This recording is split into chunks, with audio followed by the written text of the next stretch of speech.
In recent years, the world has witnessed numerous high-profile fraud cases that have captivated public attention. Among these, the story of Anna Delvey Sorokin stands out as a modern-day tale of ambition, deception, and the pursuit of a luxurious lifestyle at any cost. The crimes of Anna Delvey Sorokin have been gaining media attention, but not in an entirely bad light. Irrespective of her fraudulent crimes, she is showing off rich clothes and customized ankle bracelets while facing prosecution and under house arrest. She was released quickly from prison for good behavior while others are still there. Instead of being deported, she is getting preferential treatment while others are deported. This beggars the question, which powers are behind her? Who is protecting her? Why is her boyfriend almost never mentioned, and what role did he play in all this? Born Anna Sorokin, she posed as a wealthy German heiress, infiltrating New York City's elite social circles and scamming her way into a life of opulence. This video delves deep into Anna Delvey's fraudulent behavior, exploring how she orchestrated her elaborate schemes, the impact of her actions, and the lessons learned from her case. One pressing question on my mind is, did she act alone? Who was behind her actions? Who taught her these skills? Was she using spirits to assist her deceive people easily?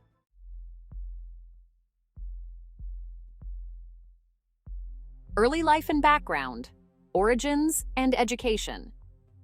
Anna Sorokin was born on January 23, 1991, in Domodedovo, a working-class satellite town southeast of Moscow, Russia.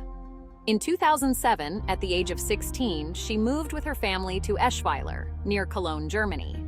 Her father worked as a truck driver and later opened a heating and cooling business, while her mother owned a small convenience store before becoming a housewife.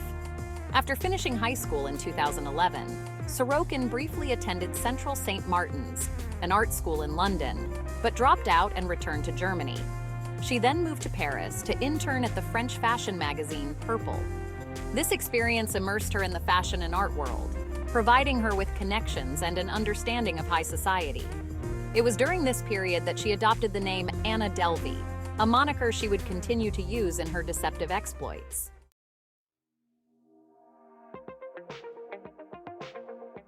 Transition to New York City. In 2013, Anna Delvey arrived in New York City to attend New York Fashion Week on behalf of Purple. Enamored by the city's vibrant social scene, she decided to stay. Reinventing herself as a wealthy German heiress with a substantial trust fund, she claimed to be worth 60 million euros held in offshore accounts. Delvey leveraged social media platforms like Instagram to curate an image of wealth and sophistication, quickly ingratiating herself with New York's elite.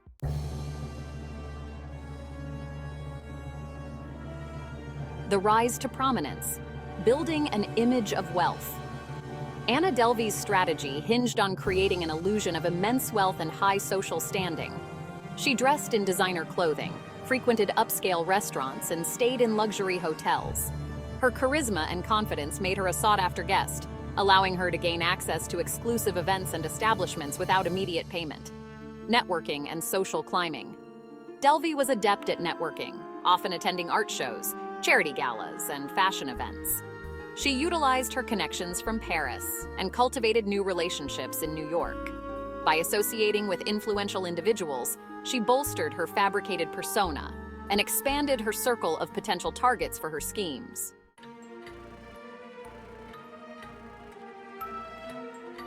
The Fraudulent Schemes. One of Delvey's most ambitious projects was the creation of the Anna Delvey Foundation, a private members-only club and art foundation. She set her sights on the historic Church Missions House at 281 Park Avenue South, intending to transform it into a multi-level arts club featuring galleries, exhibition spaces, restaurants, and a dynamic event venue. To secure a $22 million loan for the project, Delvey approached several financial institutions, including Fortress Investment Group. She provided forged financial documents, purportedly from Swiss banks, and claimed that her assets were held overseas. Despite her elaborate presentations, due diligence by the banks eventually raised suspicions about her true financial standing. Delvey positioned herself as an art collector and investor, discussing high-value pieces and potential deals. She used her knowledge of art and connections to gain credibility, often attending gallery openings and mingling with artists and collectors. This allowed her to borrow money and services under the guise of future investments. Anna stayed at luxury hotels like the 11 Howard Hotel in Soho, where she became well known among the staff for her generous $100 tips given in cash. However, she often failed to provide a valid credit card on file, accumulating thousands of dollars in unpaid bills. She would make excuses about wire transfers from overseas banks to delay payments. In May 2017, Delvey invited a group of friends, including Rachel Deloche Williams, a photo editor at Vanity Fair, on an all-expenses-paid trip to Marrakesh, Morocco. They stayed at the lavish La Mamounia Hotel. When Delvey's credit cards failed, she convinced Williams to charge the $62,000 bill to her company credit card, promising immediate reimbursement. The repayment never materialized, leaving Williams in significant debt. Delvey engaged in check kiting, depositing bad checks into bank accounts and then withdrawing funds before the checks bounced.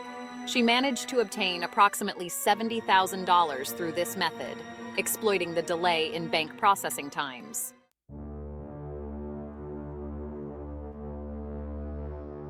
The downfall. By mid-2017, Anna's web of lies began to unravel. The hotels and individuals she owed money to grew impatient, and her excuses no longer sufficed. Staff at the 11 Howard Hotel locked her out of her room and confiscated her belongings. Other establishments and service providers started pursuing legal action to recover debts. Feeling betrayed and financially ruined, Rachel Deloche Williams collaborated with the New York Police Department and the Manhattan District Attorney's Office to help capture Delvey. In a sting operation in October 2017, they lured Anna to a restaurant in Los Angeles, where she was arrested.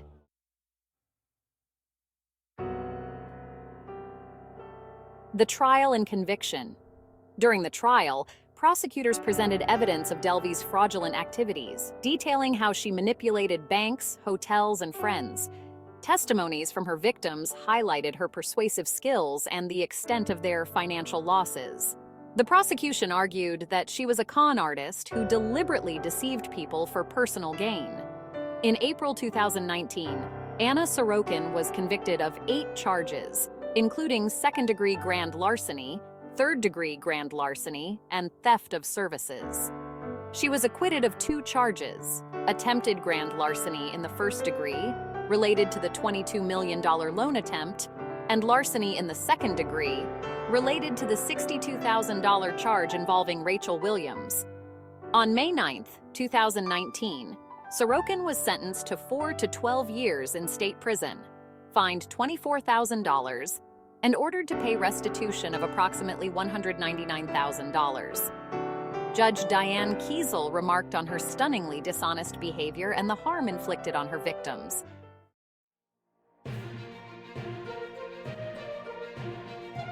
Public reaction and media coverage. Anna Delvey's story became a media sensation, with extensive coverage in newspapers, magazines, and online platforms. Her case sparked discussions about privilege, the allure of wealth, and the lengths individuals will go to attain status. Many were fascinated by how she managed to deceive so many people for so long. In 2022, Netflix released Inventing Anna, a limited series created by Shonda Rhimes. The show dramatized Delvey's exploits, bringing her story to a global audience and reigniting debates about the glamorization of criminals in media. This glamorization of her crimes makes others wonder if she really acted alone, or she had some behind-the-scenes backers who coached and used her to achieve a purpose yet to be known. Rachel Deloche Williams published a book titled My Friend Anna, The True Story of a Fake Heiress, providing a first-hand account of her experiences. The book offered insights into Delvey's manipulative tactics and the personal toll on her victims.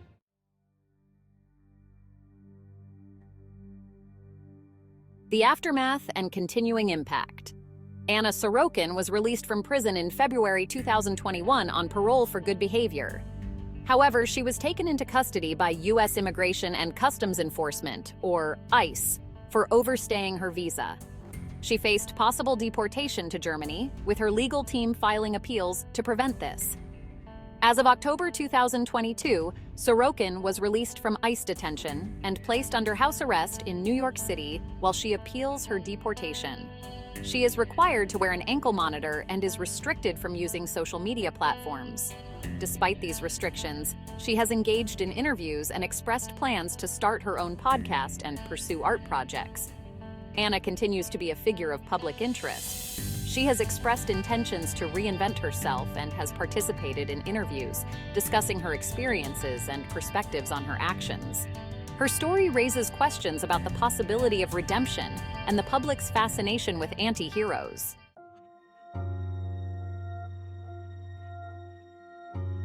Lessons learned.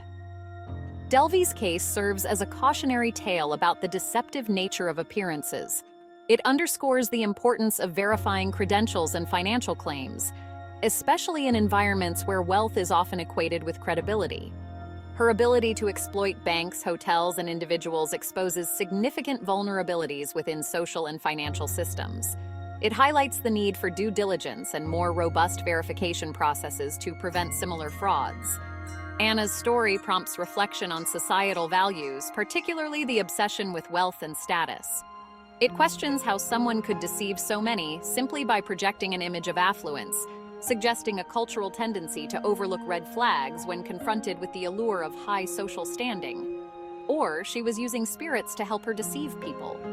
Indeed, there is ample evidence from the occult world and secret societies of the ability of spirits to assist people in such endeavors.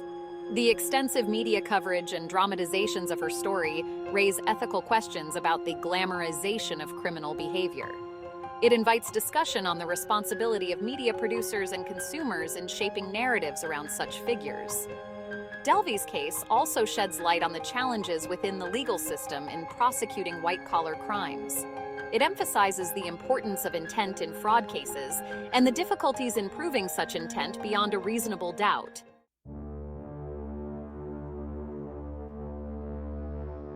Anna Delvey's fraudulent journey is a multifaceted story intertwining ambition, deception, and the pursuit of an unattainable lifestyle. Her manipulation of perceptions and exploitation of societal vulnerabilities highlight significant gaps in our cultural and institutional frameworks. As her case continues to resonate in public discourse, it serves both as a warning and a lesson on the importance of integrity, critical scrutiny, and the ethical implications of our fascination with wealth and status. The legacy of Anna Delvey remains a compelling study in modern fraud, offering valuable insights into the mechanisms of deception and the enduring quest for recognition. Evil spirits acting as good friends can help their subjects easily deceive people and get away with it until they disobey them or go against their instructions. Did Anna use spirits and disobey them later on? It's not possible that such a young lady can come about with all these tricks and daring courage without any training, help, or hidden support. Until we unravel the real string behind the screens, there will ever always be another Anna Sorokin.